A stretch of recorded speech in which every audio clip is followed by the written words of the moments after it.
Meera Hamdale and I am a research intern at Institute of Chinese Studies, New Delhi. It is a great pleasure to extend a warm welcome to all to another edition of ICS Wednesday seminar titled LDP's Leadership Test in Japan's Lower House Election, Assessing the Political Pulse. As Japan prepares for its lower house election, effective leadership is vital for maintaining good governance and navigating substantial demographic, economic, security, and strategic challenge in a rapidly shifting geopolitical context. Although the Liberal Democratic Party, that is LDP, is expected to secure victory in the upcoming election, likely with a reduced majority, it cannot risk weak leadership. Doing so could introduce political instability, which would in turn adversely affect Japan's commitment to a free and open Indo Pacific. This seminar will explore and assess these important topics. The speaker for today's seminar is Dr. Titli Basu. Dr. Basu is an associate professor in the School of International Studies at Jawaharlal Nehru University, New Delhi. Previously, she was a fellow at the Manohar Parikkar Institute of Defense Studies and Analysis, New Delhi, and a visiting fellow at the National Institute of Defense Studies under the Ministry of Defense, Japan. Dr. Basu's research work has been published in various international peer-reviewed journals, and her commentaries features regularly in global forums. Her research interests include geopolitics in the Indo-Pacific and with special focus on East Asia. The chair for today's session is Ambassador Deepa Wadhwa. Ambassador Wadhwa is a chairperson of the India-Japan Friendship Forum, New Delhi, and also serves on the Governing Council of the Asian Confluence, Shillong. She joined the Indian Foreign Service in 1979 and has served as ambassador of India to Japan, Qatar, and Sweden. During her career, she has also had other significant assignments in China, Geneva, the Netherlands, the International Labour Organization, and the Ministry of External Affairs, India. Now, before I hand over to the chair, I would like to ask all the participants to follow few housekeeping rules. All the participants shall be muted during the seminar. Questions may be posted in the chat box along with your name and affiliation. Alternatively, you may use the raise your hand option during the interactive session. Also, while asking the question, please mention to whom the question is directed, chair or the speaker. You shall now, once you use the raise your hand option, you shall then be unmuted and then you can ask the question. Thank you. I now hand over to the chair. Over to you, Ambassador Wadhwa. Thank you. Thank you very much, Chinmay, and thank you very much to the ICS for organizing this really very timely and topical, event to discuss something that we didn't anticipate at all. I mean, any one of us who follows Japan, 10 days ago, we would not have known where we were standing today. And I'm sure neither would perhaps most of the Japanese also. So what has really happened, and I know Titli is going to talk to us about it, but very briefly, that there was a change in leadership of the major party of Japan, which is the LDP, and Shigeru Ishiba was chosen as the leader of the LDP, and therefore, by virtue of that, is the Prime Minister of Japan. He decided to call for elections immediately because I think he wanted to shore up his position. But obviously, it seems to be, in hindsight, a miscall, because what has happened is right now there's no party which has won a majority. And therefore, we find Japan in uncharted waters, the polity of Japan, not knowing which side they're going to go. And what is this going to mean? Titli is going to tell us, and there's no better person than her to be able to tell us about Japanese politics. And more important, what are the implications of this for the economic policies of Japan, for its free and open Indo-Pacific policy? Very importantly, what is it going to mean for Japan-India relations, its foreign policy? We do have a summit towards the end of the year, which is scheduled towards the end of the year. We have annual summits with Japan. And, where is this relationship going to be? And of course, then the big question on everybody's mind, what about the relationships with the two majors, that is China and the US? So over to you, Titli. We look forward to hearing from you. Maybe a little background, if you could also give about, generally the big parties in Japan, how the parties are organized, and the bicameral house. Right. Over to you, dear. Thank you, ma'am. I hope I'm audible to all. I have already taken the pointers that Ambassador Wadhwa has mentioned in terms of bilateral and free and open Indo-Pacific in China and the US. But let me just start by, saying that the political pulse is running pretty high in this election season in Japan, as ma'am has already mentioned. There are three consequential elections that are at play. Two has already happened. It kind of unfolded. First was late last month when the LDP's presidential race happened. I think around 27th of September. And the subsequent, the snap lower house election this Sunday, October 27th. And meanwhile, we are having a upper house election in the horizon sometime in the middle of next year, 2025. So while, as has already been, pointed out, that the party presidential election has put Shigeru Ishiba in office as the prime minister first of this month, marking an end for Prime Minister Kishida's tenure. The snap election that happened this Sunday has completely led to tectonic shifts in domestic politics. And it is kind of because LDP led coalition has lost majority. It unleashed political instability, and kind of confusion is dominating the domestic political landscape. If we follow the trade-offs that are going to happen between the parties, and I'm going to talk about different sets of parties that are at play a little later. In this context today, what I essentially want to reflect on is 3 points, or essentially 3 Ds that the recent election has thrown up. The first point, or the first D, is pertaining to the deep division within the LDP. And the deep dissatisfaction of the electorate with the ruling dispensation, given a series of political scandals. And this is reflective, or this was building on for some time. We have seen consistently low approval rating of the Kishida administration. First, there was the Unification Church scandal, then followed by the slush fund scandals. And so it kind of slowly eroded the public trust on the LDP Komeito coalition that we are so used to seeing providing, a stable governance in Japan. The second point, or the second D, that I would be reflecting on is the democratic space of the opposition parties, and the conversation around the different brand of politics in Japan that is emerging. That is a matter of debate, though. So despite making impressive gains in terms of numbers, if we look at the number of seats they have gained, it's not a very regular feature in Japanese politics. But the fundamental question remains, are they ready to leverage these gains and contribute effectively in crafting, policy solutions, or they will add more confusion to the politics and lead to kind of a policy paralysis. And the third and the final point, or the D, that is that I intend to touch upon, is what Madam has mentioned, is whether decisive leadership of Japan in the Indo-Pacific that we have seen as a constant feature since late Prime Minister Shinzo Abe's tenure, whether that will be eroded or diluted given the turbulence in domestic political space.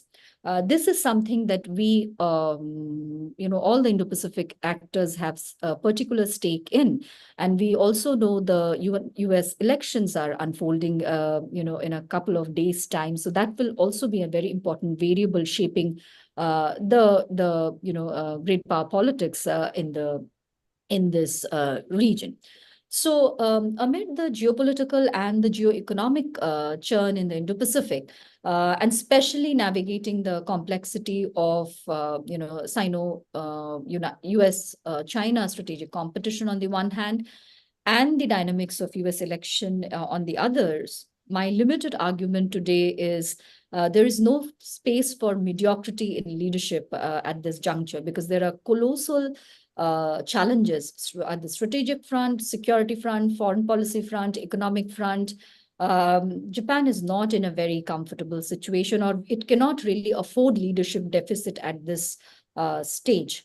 And, we have seen the legacy of revolving door prime ministerships.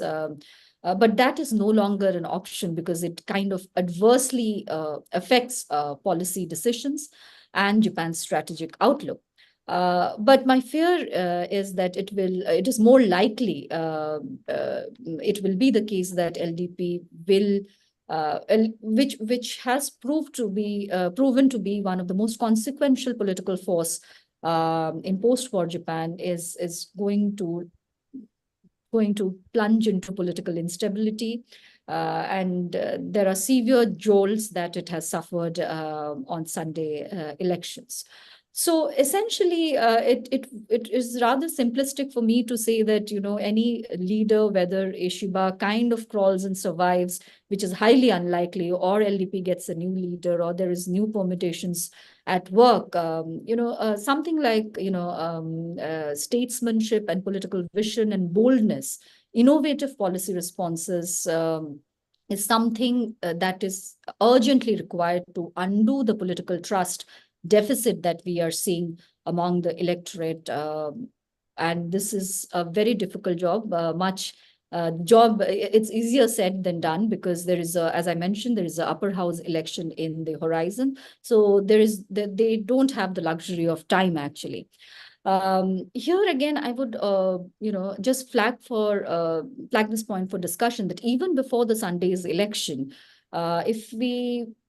it probably would be unfair to judge Prime Minister Krishida on a very brief tenure that he had. He took office on 1st, and 27th he went for elections. But he kind of struggled in his initial days as well. For instance, he miscalculated the strategic impact of his pitch for Asian NATO. The conversation, if we follow among the strategic community in Japan, it kind of brought out the contradiction in his understanding between collective defense and collective security in Ishiba's articulations. So if we carefully read what he argued in his paper for the Hudson Institute, he did not those ideas did not really percolate or translate into his first policy speech in the parliament. So it kind of sends mixed signals to the Indo-Pacific stakeholders, because we have seen his pitch did generate some response, not just from China, but also some of Japan's closest partners, including the United States. So while he identified himself as a defense otaku, he was a former defense minister, and he has been an advocate of Asian NATO for a very long time. But when he pitched that idea, it kind of lacked strategic clarity in his policy pronouncements and have led to kind of ambiguity. So essentially, we have seen him going back and forth, without much foundation on domestic debates within the party or within the nation before, floating such ideas. So these kind of political rhetoric has kind of stirred nationalism, history, and memory politics in the region. So even though he mentioned his passion about Asian NATO, but when he made his brief diplomatic debut in the ASEAN related summits before the election, it did not kind of get traction. There is something that it fizzled out even before the region could process what exactly is his idea. For example, if we read his Hudson paper, he essentially talks about collective self-defense, and he says that creating an Asian version of NATO to deter China in Taiwan. He also, during his visit to Taiwan recently, he talked about coalition of democracies boosting deterrence. On the other hand, he simultaneously talks about his openness to the idea of collective security involving China. So essentially, and we all know the stated position that even with Abe's a massive contribution to the security policy landscape of Japan, he kind of could not get the constitutional constraints, undo the constitutional constraints in terms of Article 9. Though Japan can exercise limited right to collective self-defense today, thanks to late Prime Minister Abe's, rigorous or his dedication on this particular issue. But the fact remains that Japan today also cannot fully exercise right to collective self-defense like its other partners. In contrast to former Prime Minister Kishida, whose reputation is of a consensus builder, Ishiba is more of, an antithesis of Abe and Aso power base within the LDP politics. So this brings me to my first point of a deeply fractured LDP. Many Japanese analysts, and particularly let me borrow from, Taniguchi Sensei, who all students of Japan, read with a lot of respect, given the wealth of his experience. He has argued that, this particular election represented a power struggle between the progressive and the conservative elements of the LDP. And if we kind of decode the making of Ishiba as the party president and subsequently the prime minister of the country, it kind of demonstrates a strong desire within the party to erode the conservative LDP, school of thought or the cluster of factions. Kishida has officially, dissolved factions, so we no longer call them as factions. But so if we look at his path to power in the recent weeks, so it was quite a combination of, some odd factors. For example, he was backed by Prime Minister Kishida. He was backed by former Prime Minister Suga, and Suga has been one of the most ardent critiques of the Kishida administration. But both these former prime ministers, like Prime Minister Suga is known as a confidant of, Abe. He was a chief cabinet secretary consistently throughout his tenure. Former Prime Minister Kishida has served as foreign minister under Abe's administration for a considerable number of years and has kind of, then moved to party's policy cell, charting his path to prime ministership. But essentially, these two former Prime Minister Kishida and Suga supporting Ishiba-san instead of Sanae Takaichi, who is also who has become the conservative face of the face of the conservative wing within the LDP. And of course, a champion of Abe's brand of politics. Abe has endorsed her, if we all remember, in the last elections. And she was backed by Taro Aso and Motegi-san. So we have seen that she has unexpectedly done very well in the first round of, the party counting. But it was, surprisingly Suga and Kishida's calculation which helped Kishida, clinch his victory. So essentially, there are some arguments by Japanese researchers who say that, Kishida was probably reluctant to endorse somebody who is, first of all, belongs to the ultra-conservative brand of politics within the LDP. And also, Takaichi-san was also endorsed by many of the LDP politicians whose names got associated with the slush fund scandal. So to keep kind of a fair distance from this, so essentially that probably shaped his decision of supporting Kishida. But if we dive a little deeper, we see that Taniguchi Sensei in his analysis has mentioned that by keeping Ishiba in place is a very conscious decision by former Prime Minister Kishida, because that not only marginalizes Abe's conservative faction or the group of lawmakers, because Ishiba is known for being a very ardent critique or probably one of the most or one of the biggest rivals of Abe during his time. He further reflects that Kishida spent no time within the parameters of marginalizing the Abe faction within the LDP. He focused on, kind of taking away some of the, like stripping some of Abey's closest allies within the party of their membership, of their posts, right after the scandal broke. And uh, he also argues that, the with the Unification Church scandal, the erosion of it kind of tainted Abey's image, public image, to a considerable extent. So Kishada's action probably left much more to be desired in terms of protecting his former boss's legacy. But anyway, so Kishida was never in the Abe faction. We all know that he had his own faction, the Kochikai faction.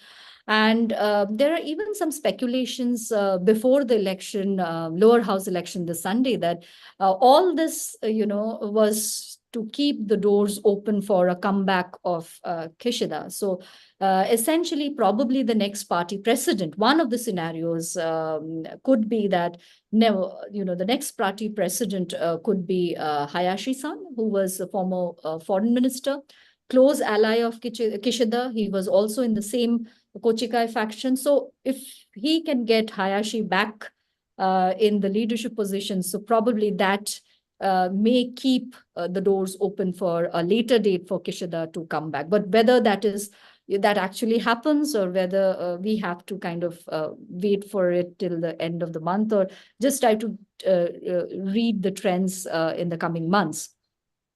Within LDP, again, if we look at, given the current context, if we look at Takaichi-san's current position, so though she finished very strong and was in the second position, it was a runoff with her. It would probably not be easy for her to come back as the LDP president at this juncture, because all said and done, the numbers show that Abe faction has lost certain support base. And frankly, right now, nobody wants Ishiba's job. He's not in an enviable position. So she would rather wait for a better time to position herself at a more stable, politically stable kind of landscape to launch her leadership. There are other young scholars on domestic politics that we often, follow, like Nishimura-san or Harutaka-san. They all, their discussion or the conversation lately has been how marginalization of Abe's brand of politics and rise of Ishiba and within the LDP, the permutation or combination and the equation has completely changed. So essentially, if we look at, not just Takeichi-san, who kind of lost the race because the other two supported, Ishiba-san. We also saw that Taro Aso, who has been LDP vice president for a very long time, he has been kind of stripped of that position, and he is just a senior advisor now. So in kind of alienating, the power source, again, we know that Kishida-san, when he was prime minister, we saw the exit of Nikai-san from LDP politics in the background of many, scandals. So that is, again, another strong pillar of Abe's support is gone. Again, Imai-san, who was the executive secretary under Abe. So all are out of the equation and the current political landscape, if you see. So the grip on power has changed drastically. On the other hand, if you look at Ishiba's team before the election, it reflects the influence of Prime Minister Kishida very notably. For example, I mentioned about Hayashi-san. He was a former, foreign minister. He kind of is now the chief cabinet secretary, one of the crucial anchors for prime minister. Also, his appointment, if we analyze his appointments when he formed his cabinet, there was a deliberate attempt. You can see that, who to keep out and who to bring in. Some of the fiercest Abe critiques got a spot, including, Murakami-san as the Internal Affairs and Communication Minister. So essentially, the larger point is that within the LDP also there is a turmoil. It's not just in national politics, but within the party also. There is a lot of churn, transition of power. These are turbulent times within LDP as well. Uh, as was mentioned, I think earlier in the discussion, that he also deliberately attempted to not give party endorsements to 12 LDP candidates in the context of citing slush fund scandals. They're accused in the slush fund scandals, but if we actually look at those 12 LDP members, I think 10 or 11 of them are from the Abe faction. So, and very surprisingly, very near to the election, though they did not get party endorsements, there was this 20 million yen that was given to the local party chapters to support some of these, local chapters who are associated or kind of led by these same set of people. So essentially, the money was pumped in indirectly. So that is some of the critiques what they have flagged. So credibility of the party in terms of series of scandals remained in question in the past few months. This is not Ishiba specific. This is reflective during the Kishida's time also. Consistently poor approval ratings, remarkably poor actually. And he kept on pushing the election cycle. So I think this is a lot. What we saw on Sunday was probably a logical culmination of the trust deficit and people's disappointment with the quality of politics that the LDP leadership is bringing to them. So also, the backroom dealings, LDP's, series of, structural corruptions, kind of, probably they chose that, the price, probably the frustration was greater than bringing in more political stability in the Nagatacho, so that policy continuity can happen. Coming to my second point is, the democratic space of the political opposition. So there are not many instances, ma'am was talking about the 1955 system. There are not many instances since then where we have seen the opposition party make a mark in electoral politics. And so it's this election outcome is rather an exception than a norm. Of course, in the 1993, we saw that LDP lost its majority, but it remained the largest political party. And Prime Minister Kiche also, stayed on as the LDP leader several weeks, negotiating, various possibilities of coalition. We have again seen 2009 to 12, where LDP lost power to the Democratic Party of Japan. But coming to the current Sunday elections, we have seen that one of the biggest opposition party, the Constitutional Democratic Party, led by Noda-san, he worked very closely with Ichiro Ozawa, and he kind of Ozawa was rather reflective in saying that LDP has never lost election because of scandals, no matter what the public perception is, or the media or the analysts writes. They generally win elections even during scandals because they work very hard. But seems like this time he has, it may have pleasantly surprised the opposition parties that, it did matter. So in this backdrop, we need to consider some of the realistic possibilities going ahead. So we all know that officially factions have been dissolved, but the power dynamics between the moderates and the conservatives may become even more intense, more fractured if Ishiba adamantly continues to stay in power. And the initial signals that are coming from him is that he has made it clear that he will continue to remain in power. There are already calls within the party for his resignation, not just from his, anti-camps, but also some of the local chapters have asked him to own up responsibility and kind of leave the space for a newer leader. But as I mentioned, this may not necessarily bring back Takaichi-san in the race. So essentially, if there is a transition that is about to happen, then probably they would lead towards a more compromise candidate or a consensus candidate within the party, which can take both the groups along and at least steer the party to some sort of stability in this situation. But if we actually have to pick our brains to get some names, probably we will run out of options very soon. One of the names that I was seeing in the Japanese writing was Kato-san, who may be the finance minister, who may be a acceptable candidate for going ahead. But most likely LDP kind of anchored coalition negotiation is already underway. So securing outside support is absolutely essential for their survival.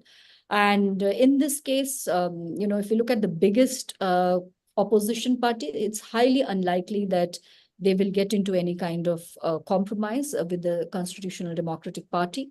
They have done very well. If you look at the numbers, they have 148, which is remarkable. So essentially, they are left with options like, the Democratic Party for the People, or the Ishinokai, or the Independents. So essentially, one of the smaller political party with just 28 seats, which is proving to be a game changer in today's negotiation, is Yoshiro Tamaki-san, the leader of the Democratic Party for People. So he is a technocrat, and he probably comes out as a very confident person to leverage his gains.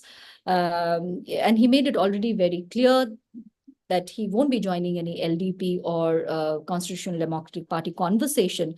We all know that a special session of the Diet is going to happen on the November 11th to elect the next Prime Minister.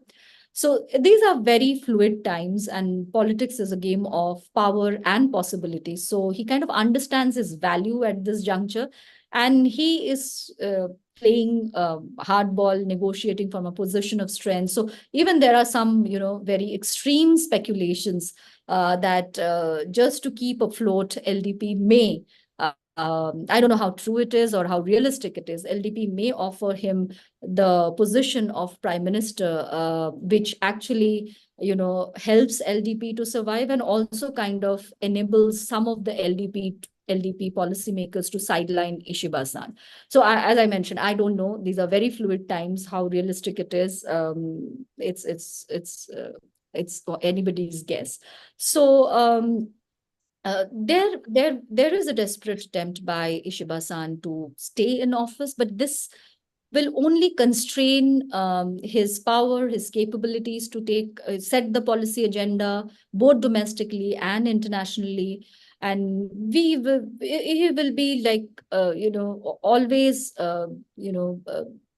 be probably be trapped in that no confidence motion kind of a space, mental space, while he navigates this numbers with the opposition party. The second important possibility that could shift, I would imagine, is from Abe's time in 2012, we have seen centralization of power in Prime Minister's office. So all the, whether it is personal management or agenda setting in terms of key policy issues, controlling, the larger government apparatus, he kind of centralized Kante's power, and so essentially, which helped in kind of maneuver policies both within the government and set the agenda very decisively. But Ishida's source of power is very, very compromised at this point. He doesn't even have a majority of 233. Forget stable majority, two-third majority, just simple majority he doesn't have. So in the legislature, so without his ability to control the agenda or pass legislation, so there is a possibility where, he is not only depending on other opposition political parties, but there is bureaucracy may assume a greater power, and Prime Minister's office may see relative weakening in the coming months. This will be a departure, if this happens at all. This may be a departure from Abe's model of governance in the past decade. Coming to Ishin, they have done pretty well in Osaka in their base, but again, if we actually look at the numbers, they have actually lost a few million votes from 2021. So even though they got 38 seats, so in terms of losing votes, that is something that worries. And also their leadership is fragmented. Not many people are happy with Nobuyuki-san, and including the founder, Toru Hashimoto-san. So essentially, if he has to negotiate with LDP from a position of strength, he would need the entire spectrum of the party to support him. And as I mentioned, Constitutional Democratic Party with 148 seats is going to be the biggest check and balance on LDP, because I think they are, they cannot be ignored, first of all, because they are keeping the upcoming upper house election next year in mind. They will be heavily represented, and maybe controlling some of the parliamentary committees, or at least have greater voice in parliamentary committees. And again, the call for no confidence motion is something which will always be lurking in the background of if Prime Minister Ishiba continues to remain adamant and stay in office. So the other point that I want to make is, just because Constitutional Democratic Party has done extremely well, exceeding all expectations, it doesn't mean it can go alone, because they also need support from some of the other parties. For example, if we add up Constitutional Democratic Party and Ishin and probably some other permutation combinations, they still don't make the numbers. So essentially, it's not a very easy ride. It's a rocky ride on both ends, but probably more rockier inside the LDP.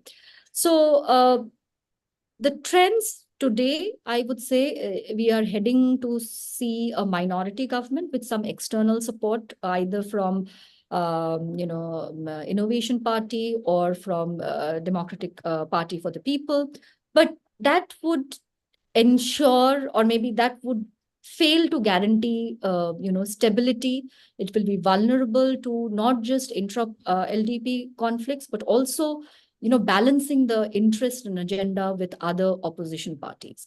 The other thing that could happen is a coalition government, but again, neither of the two big leading opposition parties are in mode to kind of, or are getting inclined to kind of negotiate with the LDP at this point.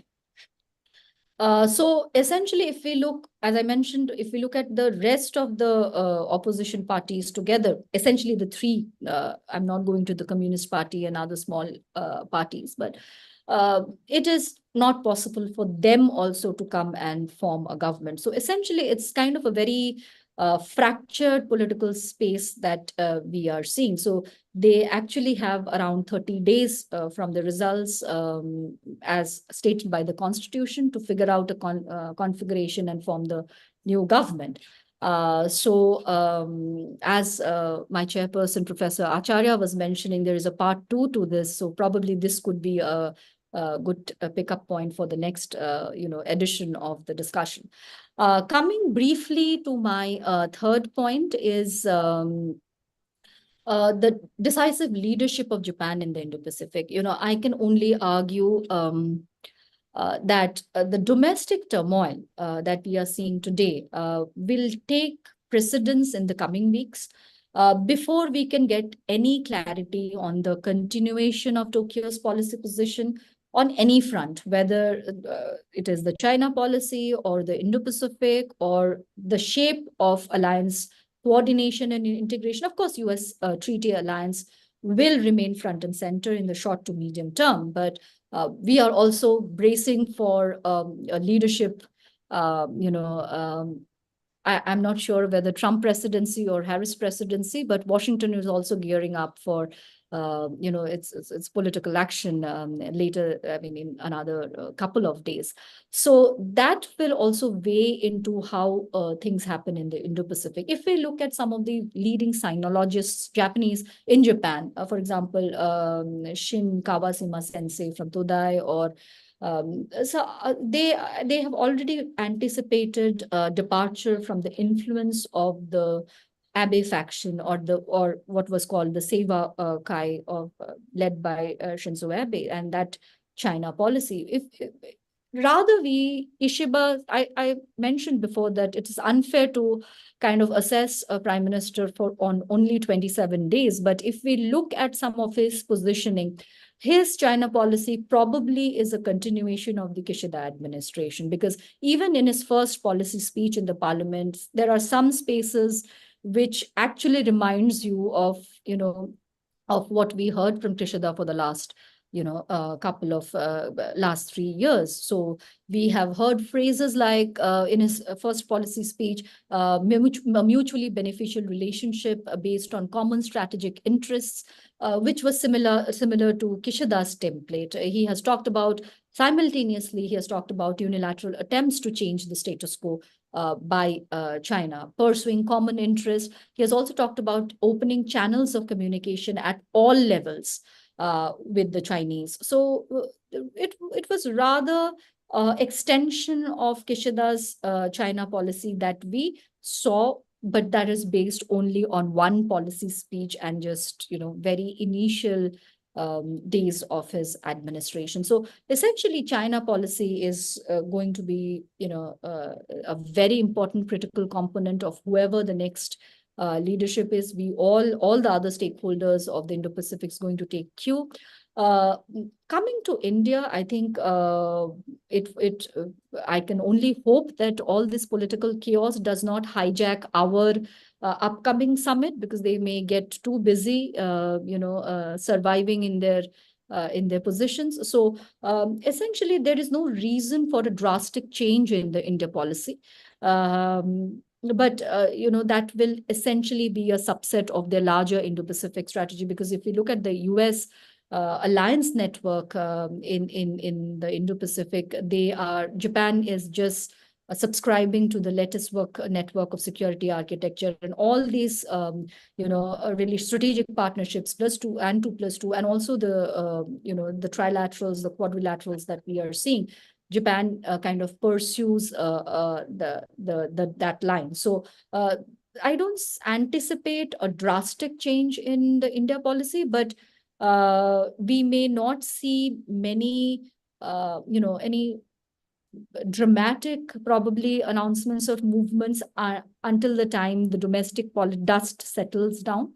So as a strategic partner of Japan, I think we can only hope that the leadership, whether it is Ishiba or we see a new face, most likely a new face. We can only anticipate avoiding political instability for a longer period, because it essentially leads to power vacuum, which kind of leads to policy paralysis and delivery deficit. So I'll probably stop here and hear from Ambassador Wadhwa ma'am and others, and then engage in the conversation.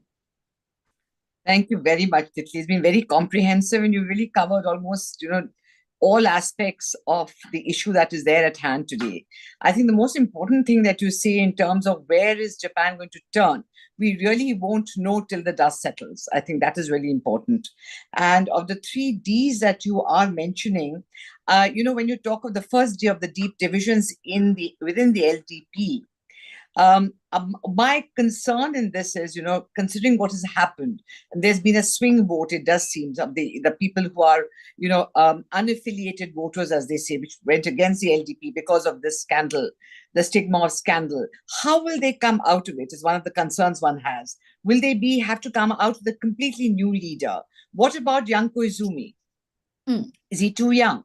I mean, are we looking at someone, do you want a completely new face, but a phase that will come like a Prime Minister Abe came, that kind of, then gives it some amount of stability in the longer term? Because I recall very well when I was there, that, what we call the CDP, which has come out of many factions of different parties, actually, with the core of the old DPJ.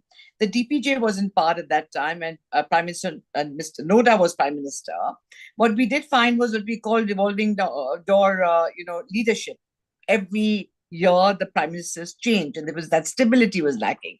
So I think it has helped Japan that to have a stable hand, as to speak, at the head. So that was one issue that I was concerned about. The other thing that when you say about no place for mediocrity in leadership, again, gets back to, I mean, you've mentioned a few names, but, there are others, for example, besides Koizumi, the younger Koizumi, you have Taro Kono, Hayashi. These are for people who follow Japanese politics. I mean, they've been in the sidelines for a long while, waiting to probably come in and take a role. What are their chances? That is something else that was some of concern to me.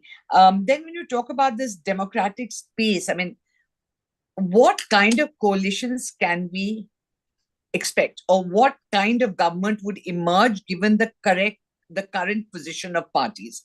And the current position of parties, which you mentioned, and I'll just read them out, is LDP 191, the Komeito, its coalition partner, 24. Between the two of them, they have 215 when they actually need 233. So they're 18 short. Now, they could do one of many things. One is, of course, have an issue-based support, understanding with parties, which you mentioned. The other is expand the coalition. If they expand the coalition, who do you think will be a best fit for them?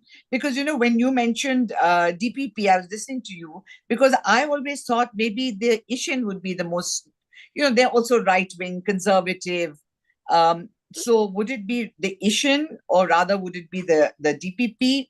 Because the DPP, did at some point of time, I think they were more affiliated with the CDP. That's a more left of center kind of parties. So that is one. And then, there is also the independence. So are you going to have actually a expanded coalition? Are you going to have something where they're going to have an issue-based support, or is there going to be poaching? Apparently, interestingly, in the past, there has been actual poaching. I mean, I would be surprised that happened, given that they expect such high probity in public life. But that also is a possibility. So, which one of these seems most likely? I think that's something else we have to look at. And I think this is the 3 points that you had mentioned. So I will look for your response on who do you think, what could happen to the LDP? How could it, in a way, reinvent itself to be credible? Because their credibility is at an all-time low now. That's what it seems. That's one. What sort of coalition do you think? Who could be with whom? It's all conjecture, and I understand it completely. And the third thing, of course, is that what is going to happen to Ishiba? Do you think that he's going to be able to last it out? There were some who said that he might be the shortest serving prime minister. But on the other hand, I can tell you he's a man of great tenacity, because the year that I landed up in Tokyo in 2012 and the elections to the leadership of the LDP, he won the first 2 rounds. It was the third round that Prime Minister Abe won. So he's a man of tenacity who's there, and one can't write him off. But those really are my comments. A couple of questions, but I would rather that all the young people here would ask questions, address them to, I think, principally to our speaker, Professor Titli Basu, and I'm also happy to answer anything that I can. Yes, Ambassador Wadhwa, for now we don't have any questions, so maybe Dr. Basu can answer your questions first. We can wait for other questions then. Sure. Okay, great. So, shall I just jump in with a couple of questions, and then you can respond from whatever. I mean, I just add to the pool that Ambassador Wadhwa has raised, and maybe raise also one kind of a querying comment to what Ambassador Wadhwa was also saying.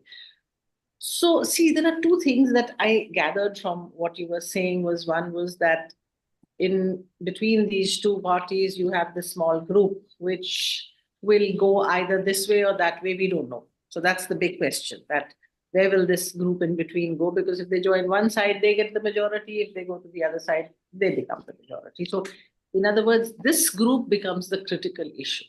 What happens beyond a point to the two major parties really is, of course, the question of the hour, but it will be the dynamics of this small group, which will, this 30 odd people, which will actually uh, then be the tipping point in the outcomes.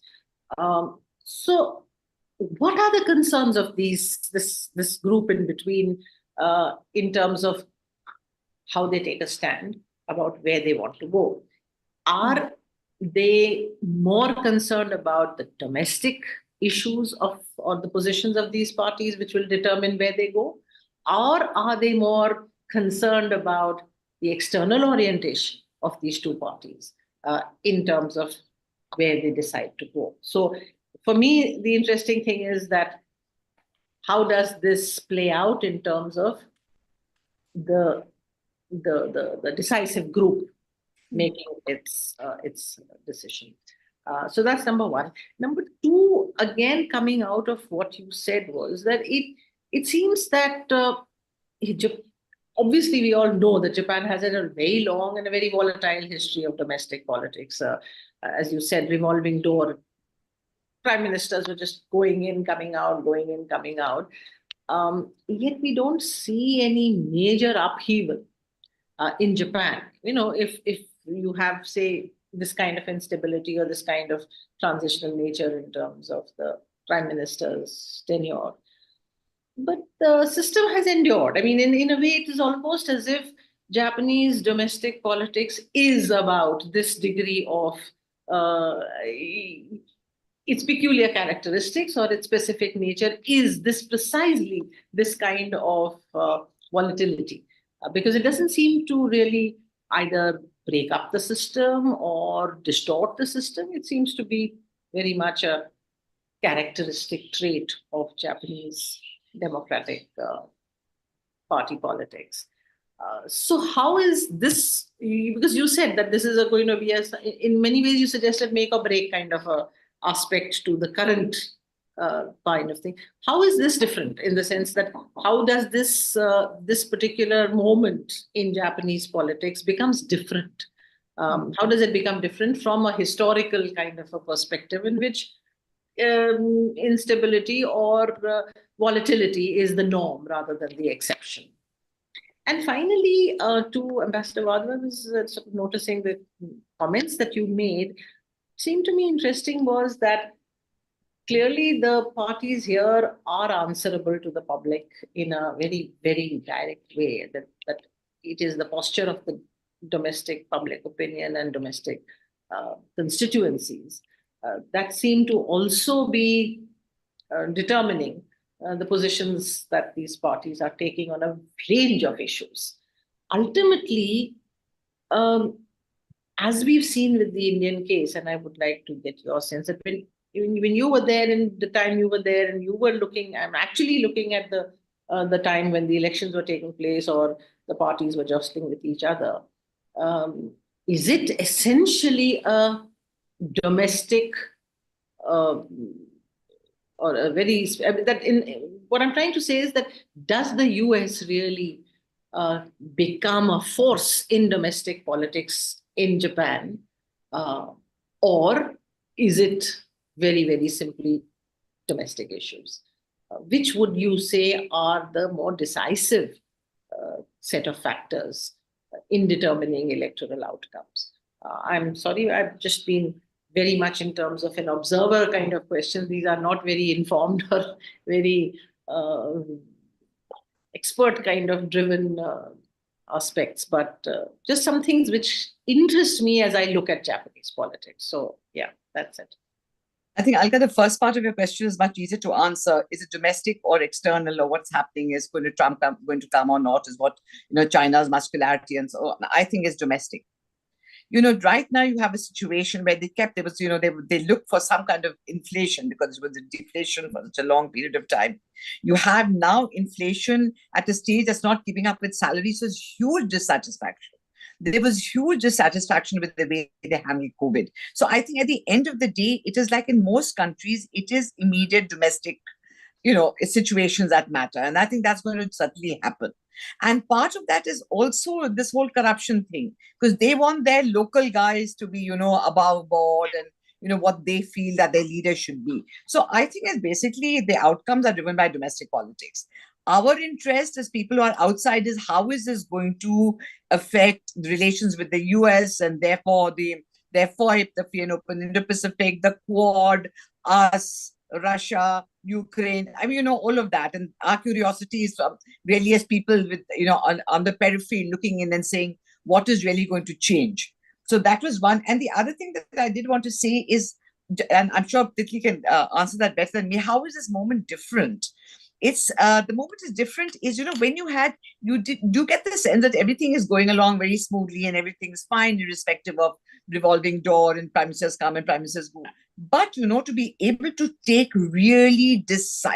make decisive changes as they did on the expenditure. For example, the military expenditure, which they increased to, up to 2% of GDP. Now, that was a huge one that they took. All their new security policies, Abe brought in his own, Kishida wanted his own. So, that part of it, where basically they're saying we're going to stand up to China and we don't want to be so dependent on the alliance partner, which is the US. So these have been major decisions they've taken besides the domestic area. And they've been able to do that when they've been strong. There's one more thing I think, and I'll give it over to Titli, but I want to say one thing. I think, Titli, the faction. So, the whole Japanese politics was full of these, particularly the LDP was full of these factions, which balanced out each other, cancelled out each other. It was very interesting to follow for people who follow Japan. But I think the collapse of that without anything else has created this mayhem that we are seeing now. It's just free for all now. You don't know who's supporting who. So I think that's become a huge issue. Some of the factions, incidentally, some of the factions refused to dissolve. Some of them did. It was quite like everyone did their own thing.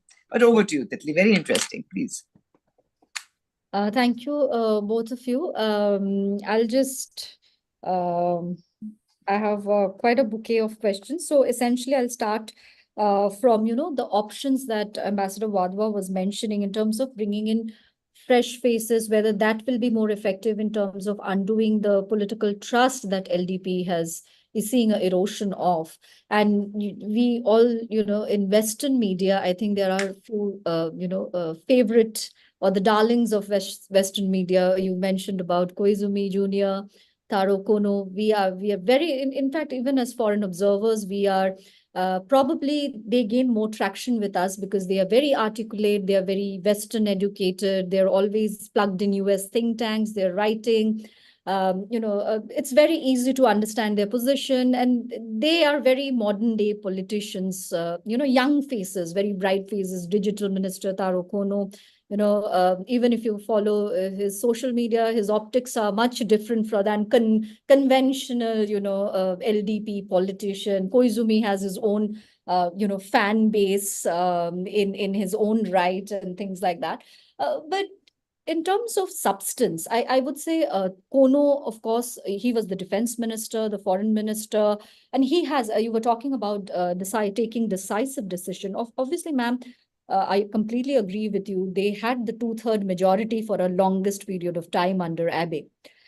So, taking those decisive decisions, whether it is cancellation of Aegis or social systems, you may remember he was the defense minister, which created a huge uproar in the arms lobby in the United States, and then so on. But he was bold enough to take those decisions. When the digital agency or minister got traction, he was the one spotted to do the drive. So essentially, these people, at least Taro Kono for me, has a lot of potential. He has demonstrated that potential as well. However, somehow, as you mentioned, everything cancels out everybody else, who is supporting whom, what kind of benefits comes back to me, what portfolios I get. All those things sometimes kind of dilute the quality of candidacy that each of these, kingmakers or factions are supported in the past. But ma'am, having said that, I think as impressive as Koizumi Jr. is, um, he got a chance to kind of demonstrate his capabilities. He was the environment minister under the Abe administration. So again, a very global topic, good at communication, the right topic to be in. But I somehow feel that probably some time to go before he can get that kind of maturity within the, because I think he's bold enough, because if we look at the party politics during Abe's time, he was not a supporter of Abe. In fact, he was kind of, there are instances where he supported Ishiba over Abe, but he was bold enough to do that. And also, when these are, political the bloods within the LDP, so all son and grandsons and, of big political families with a lot of influence, a lot of good grooming. But when it comes to real politics of the day, probably I feel that the more number of years of getting that political maturity before Koizumi can be considered, because even this time he was doing quite well in the third position, but it is always the more seasoned, experienced, guys who somehow swoop in and manages to do things better. But also, I would say he showed quite a character, a lot of character when he kind of took responsibility and resigned after the results of the Sunday election. He was the chief election strategist for Ishiba. So it shows a lot of character. He's ready for a global, more than ready for the global platform. But as you mentioned, domestic is much more important than, deciding these things. So you mentioned about the economic difficulties. Also, the yen depreciation is a major issue. How you cover, the vast social security network of the, demographics situation that they are in. Also, the 2% defense budget. I mean, we saw that you are taking decisive actions, but at the same time translating them into actions, whether to raise tax, not to raise tax, when to raise the tax. It is all a combination of domestic, variables that shapes this decision. So obviously, and also, I think there was a subset in this discussion about, is US a force in domestic politics? Of course, the day-to-day economics and employment and these kind of issues determine domestic politics. That was the case even when Abe was winning election after election after election with getting 2/3 majority, because elections were always pitched on domestic economics, domestic issues. And he kind of churned it around and said that that is a mandate for his security agenda. That is the public mandate for his larger, global ambitions of how he was positioning Japan in terms of the constitutional debate and so on and so forth. Also, I think in some instances, US may become a factor in domestic politics, but those are very different set of issues. For example, the basing issue. Okinawa perpetually has a issue with the United States bases, and some of those are very local issues, but US does become, in some of the local elections, they may become, how the local governor or the local residents are responding to some of the challenges that they face from US bases and so on and so forth. So I think, ma'am, the one name that you took about Hayashi-san, I think Hayashi-san is more, in my opinion, better positioned than Taro Kono or Koizumi right now to kind of take the lead. He has the right kind of support, the right kind of balance. But essentially, if we really have to objectively think who has the capability and the credibility, it probably, as I mentioned during my brief talking points, that it's difficult to come out, because with a proper name that is acceptable to all. I also feel there was this issue about how to reinvent itself. I think the entire domestic discussion is about getting serious about political reforms within Japan, because we are seeing a lot of discussion and amendments on the political reforms, political fundings, but somehow there are some loopholes which probably are deliberately kept to kind of navigate the situation. And even if you look at June, as late as this June, you will see that amendments to the political reforms, the political fund act did happen. But somehow, if you get into the nitty-gritties of it, even LDP came out with a task force report about, political funding, and then so essentially, but somehow, maybe the intent is there, or there's a gap with the implementation. So I think one thing that is absolutely indispensable in terms of, which is probably the electorate cannot wait any longer, they're getting impatient about, is to how to clean the politics, this party and money. This part through not just ambiguous political reforms, but serious political reforms that we have seen that they have gone from, proportional representations and, the various, since the mid-90s it is happening, but somehow you will always find the flow of, I think that is the nature of politics, how it is, and probably it is not something very unique to Japan, but it does kind of, is if because this is the question, whether it is in the slush fund scandals, people kept talking about, reforming the system and cleaning it up. But probably if that would be again a path much more difficult. The journey is not easy, and there are no immediate results. Particularly in a turmoil like this, it will take a couple of years to kind of see the results of these policies taking shape. So I think that is something that they should do. And also cultivating the next generational leadership. For example, if you see in the larger landscape, political landscape, we hardly see, essentially it's dominated again by very family dynastic politics. All the top tier leaders, you will find more than 70-75% have a lot of political tradition to their advantage. You will hardly find strong women leaders. Obviously, today we see people like Sanae Takaichi, who was groomed by Abe, Inada-san, who was defense minister, groomed by Abe again. But that is not really the trend. If you look at the OECD countries or G7 countries, the female participation in politics is something. So these are, all points, probably larger, not immediate short-term things, but these are some of the things which probably needs a little more attention to kind of undo the damage, long-term damage that they are facing. Right. Now, coming to your second issue about the dynamics in the small groups that even Professor Alka ma'am was mentioning, and also you mentioned about, what kind of coalition is likely or possible.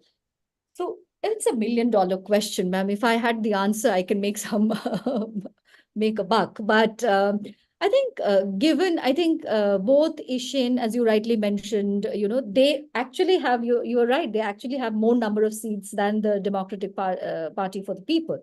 They are 28, I think they are 38. 38 and 28. Yeah. So, but essentially, at least maybe it's a character of the leader, Tamaki-san, who is, again, I said, technocrat, is very vocal about, how he's positioning his party. I don't want to discuss with LDP. I don't want to get into any discussion with CDP as well. But as you rightly mentioned, these are all offshoots of the mother party that has happened. But then again, there are policy differences.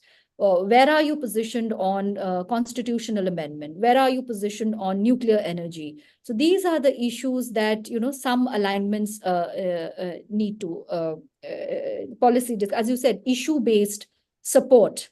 That probably is the direction that they are heading in. But my submission is that cannot guarantee you political stability for a very long time. You need to fix the situation. Probably that can buy you time, but the nature of this coalition politics, not just unique in Japan, but in any coalition politics, it becomes sometimes, very brutal. So longevity and how fragile it makes the leadership. If you may have a prime minister who may not have any ability to take the decision. So essentially, rather, bite the bullet now, make some structural changes, and undo the quality of politics. Easier said than done, as I mentioned.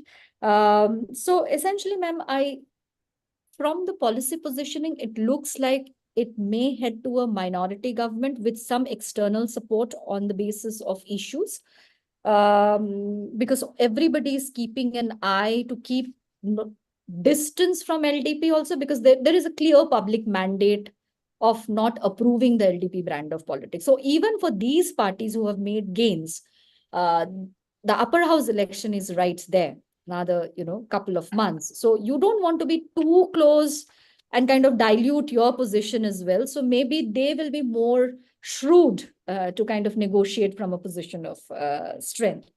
Also, so how is this moment, I think Alka ma'am mentioned about how is this moment different? I think this moment is probably I would say consequential in some form, because this may very well mark, at least if the way Ishida started off before the mandate came on Sunday, this could very well have ended Abe's clout. Even after his passing, we have seen how powerful legacy he has left within the party and within Japanese politics, and that could have been undone. So one moment where the party takes a clear departure from his school of thought and kind of leans the back, I came across some Japanese researchers writing about the end of an Abe era, or the political culture that he fostered, and then the beginning of the moderate wing of liberal democratic party, which probably did not get a chance to kind of really maneuver in policy making space in the last decade. But that is one. And also, I think it will be probably, as I mentioned, it is about the survival. Yes, parties are very resilient. Politicians are equally resilient. But I think this is one great opportunity for the Liberal Democratic Party to kind of, as ma'am mentioned, to reinvent itself, as I mentioned, bypassing political reforms. This is a good opportunity to undertake some of those difficult decisions or kind of die a natural death. So not today, not tomorrow, but yeah, as long as the opposition parties are not, gaining that 233 somewhere on their own or with smaller independents in the combination. So, but yeah, this is some stock taking. I mean, as I mentioned, Ozawa-san mentioned that scandals have nothing to do with LDP's politics because they always win election. But this election was different. Scandals did have an impact. And my sense is that Kishida always avoided calling for a snap election and extended his term, because there was call for his resignation also when he was in power. Because of this particular scandals. But he knew the political pulse. He knew that it's going to be a very difficult decision and he may not get the mandate. So he kind of waited it out for the LDP presidential election to happen, where he kind of naturally phases out. So he doesn't become the one who loses this historic, as ma'am was mentioned, I also came across through those assessments that he's the shortest lived prime minister in post-war Japan and so on and so. So he doesn't have that legacy. So essentially, I think those things probably played into his consideration as well when he kind of, how decision was made, how Ishiba was pushed in the front and not Takaichi-san. So I think there was a lot of legacy politics. There was a lot of, like who bites the bullet probably. So I'll just stop here. Yeah, I think there's some more questions, I think. Chinmay, are there some questions that have come up? Yes, we have a couple of questions in the chat box. So first question is from Ms. Farah Khan. She's a research intern at ICS. So her question is, as Japan is a key strategic partner in the region, what are the regional or international implications of a potential power vacuum within the LDP? How might Japan's allies like India prepare for either a stable or fragmented political future in Japan? Please Can you elaborate. maybe you can read out all of them because we have about 10 minutes, and then maybe Titli could respond. Could you read out all the questions? Yes, Yeah. sure. The second question is from Ansel Elias Stanley from Jawaharlal Nehru University. So, Nippon Ishin no Kai, Japan Innovation Party, stands in a strong position to benefit from the LDP's recent setbacks, particularly given the global rise of right wing populist movements. If Nippon Ishin capitalizes on the LDP struggle and present a viable alternative within the right-leaning reformist message, it could continue to grow. Could it potentially reshaping the Japan's political spectrum? Yeah, two questions only. Let's say. Okay. Titli, you could Yeah. attempt both. Yeah. Right. The first larger point about power vacuum and how it may kind of impact what are the regional implications for a power vacuum in Tokyo. I think at today's context, if we look at the geopolitics, with US-China competition. I mean, even no matter who is coming to power in Washington, that is a trend. And then we are seeing extreme instability in different theaters of the Indo-Pacific. Even if we don't go as far as Europe, South China Sea, Indian Ocean, East China Sea, Taiwan. So essentially, power vacuum creates an opportunity for, I mean, I think a power vacuum will make Kim Jong-un, Xi Jinping, and even President Putin, extremely delighted because when you have a power vacuum, you cannot take any bold decision, and this may create some opportunities for Beijing to further push the envelope on the maritime space, to kind of test the alliance, to kind of, to kind of take advantage of the vacuum that is at play. So it is not a good news if you have a power vacuum for too long.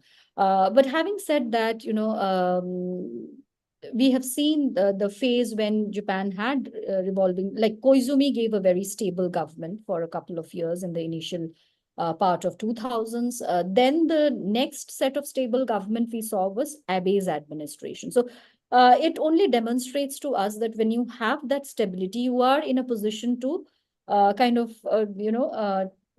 play a more constructive role in the region. If you are too bogged down, domestic politics, making the always calculating your no confidence numbers, then probably your agenda is hijacked by things which probably will affect adversely to the Indo-Pacific. So the impact on Indo-Pacific, I would say, would be considerable, because if you look at Japan's contribution to Indo-Pacific, it is quite considerable. Not just in terms of bringing in quality infrastructure or bringing in it's one of the biggest donors, and ma'am already mentioned about the economic woes that Japan is navigating through. So keeping some of those policy tools at place in terms of for pushing the agenda in the Indo-Pacific may take a backseat for a while in case the power vacuum continues in the coming months. So that is probably not a desirable situation for strategic partners like us. And, even the United States would rather want a solid leadership in Tokyo, in Seoul, in Philippines, so that, the larger Indo-Pacific, this contestation of values and ideologies and, transition in order can be favorably, pursued.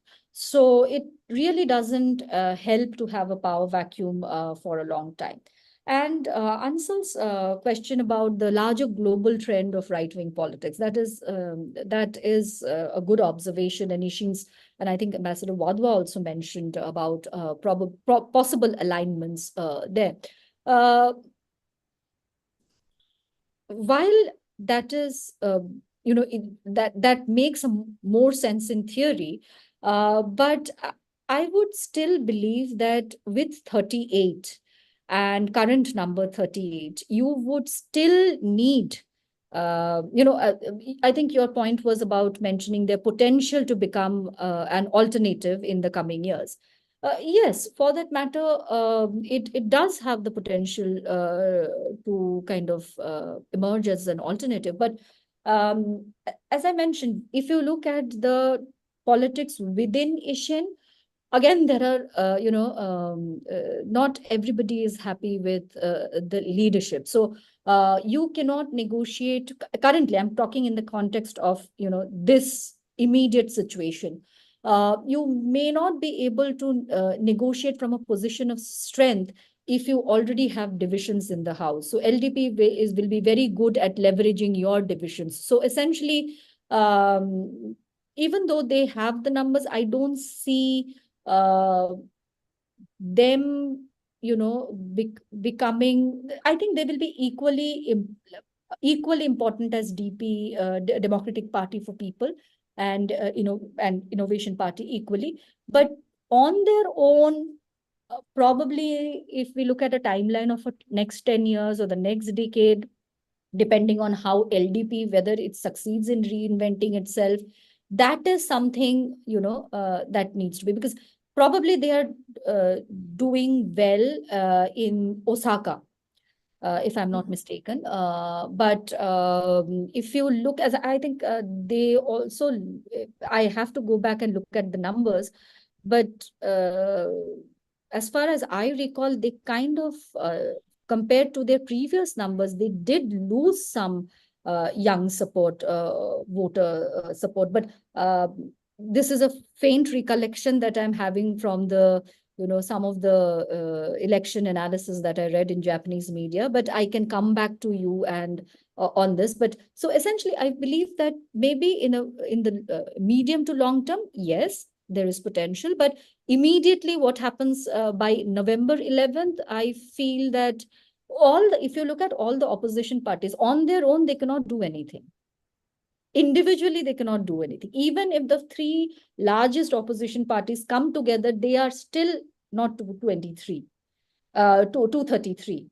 So essentially, you have to get a little bit of Kumeto, you have to break a little bit of LDP, you have to, unless you are ready to, go with the Communist Party, which I don't think is the case. Some of the independents we know, they are actually de facto LDP candidates. So essentially, it's a very complex kind of a situation that we are seeing in the immediate term. I'm talking about November 11th, keeping November 11th in perspective. So right-wing politics, yes, but the other subset point, I don't know it's related or not.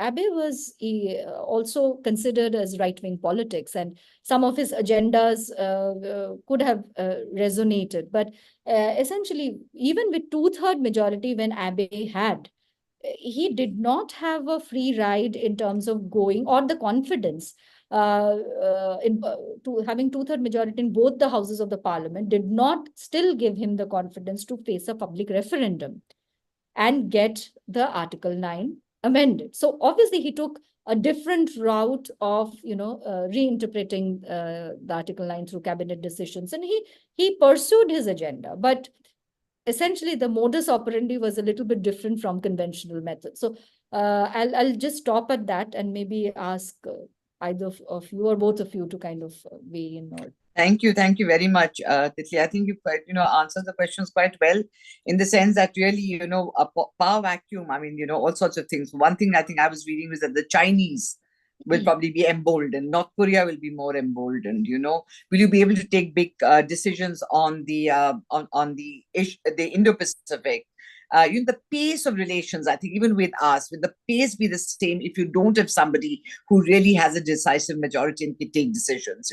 So I think that's what we can see. And I think as far as the Ishin is concerned, it was always seen as a Kansai-based party, even though it wanted to be called Nippon Ishinokai, and it's still there. And maybe that in the long term, that maybe maybe it will emerge. Who knows? But it's been very interesting, and thank you very much. And as Alka said, I think we do need a second conversation. Let's see when these things sort of settle out. So I hope we can continue this conversation. Thank you very much. Thank you, Titli. Thank you, Chinmay. Thank you, Alka, for organizing this. And everybody and all the participants too. Thank you so much. Thanks to the speaker and the chair, of course. Why I said is because pretty much, I mean, I'm getting, kind of a sense that the kind of excitement we felt when Indian elections were on. You always are wondering, where is this little group going to go? Which party is it going to align with? So something like that is building up, I guess. So yeah, we will have to revisit this debate once we get a clearer picture. Thank you both very much. And over to Chinmay. Thank you. Thank you so much. Thank you. Thank you, Ambassador Wadhwa. Now, with this, we come to the end of today's seminar. We thank Dr. Titli Basu and Ambassador Deepa Wadhwa for gracing today's seminar with their presence and for giving us their precious time. We also offer our gratitude to the audience for joining us today. The video for today's discussion shall be available on the ICS YouTube channel. We extend a warm invitation to all for the upcoming Wednesday seminar scheduled for 6 November 2024. Further information regarding the event can be found on the ICS website. You may also subscribe to our newsletter for regular updates. Thank you for joining us today, ladies and gentlemen. Thank you. Thank you. Thank you. Bye-bye.